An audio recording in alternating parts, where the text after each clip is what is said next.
একবার গৌতম বুদ্ধ ধর্মের শিক্ষা প্রচারের জন্য গ্রামে গ্রামে নিজের শিষ্যদের নিয়ে ঘুরছিলেন। পুরো দিন ঘুরতে ঘুরতে গৌতম বুদ্ধের জল পিপাসা পেয়ে গেল। জল পিপাসা এতই পেয়ে গেল যে তিনি আর সহ্য করতে পারছিলেন না। তাই তিনি তার একজন শিষ্যকে ডেকে বললেন যে তার জন্য জল নিয়ে আসতে, এবং সেই শিষ্য গুরুর আদেশ মান্য করার জন্য জল আনার জন্য গেল।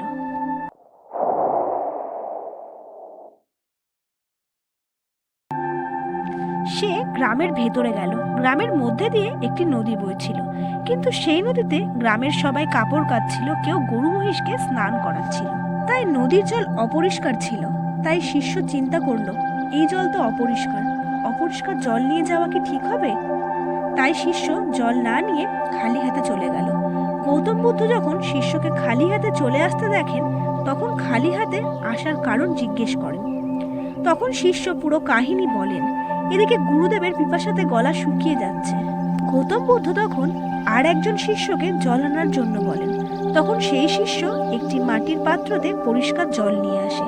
তা দেখে গৌতম বুদ্ধ অবাক হয়ে গেলেন এবং তাকে জিজ্ঞেস করলেন যে সে এই পরিষ্কার জল পেল কোথায়।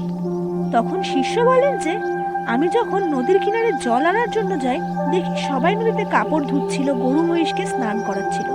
আমি নদীর কিনারে বসে গ্রামের সবার কাজ শেষ করার জন্য অপেক্ষা করছিলাম। সবাই কাজকর্ম শেষ করে যাওয়ার পর আমি জলের উপরে থাকা ময়লা জলের নিচে বসার জন্য অপেক্ষা করছিলাম। যখন ময়লা জলের নিচে বসে যায়, তখন জল নিয়ে আসি।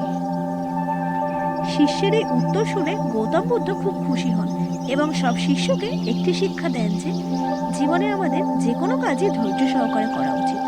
যে কোনো কাজ শুরু করে প্রথমবারে বিফল হয়ে কাজ ছেড়ে না দিয়ে আবার চেষ্টা করে যাওয়া হলো সাফল্যের মহামন্ত্র। চেষ্টা করতে করতে একদিন সাফল্য আসবে, তাই চেষ্টা করে যাওয়া উচিত।